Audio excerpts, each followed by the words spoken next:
गवारे तुम्हाला एक कोड विचारते कोड हा त्याचं जर उत्तर तुम्ही दिलं तुम्हाला आज म्हणन ती भाजी खायला असं कोणतं फळ आहे त्याचे पोटात दात असतात पेरू दात असतात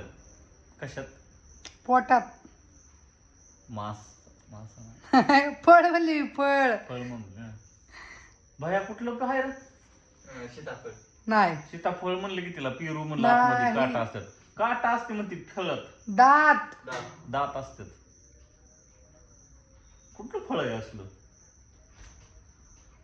कुठलं फळ आहे असं येत आहे ना काटा डायरेक्ट दातासारखं असतंय असं हा काय गो काय येतं काय नेमकं तुम्हाला तुला भांडायला तर मित्रांनो कमेंट करून सांगा की काय या कोड्याचं उत्तर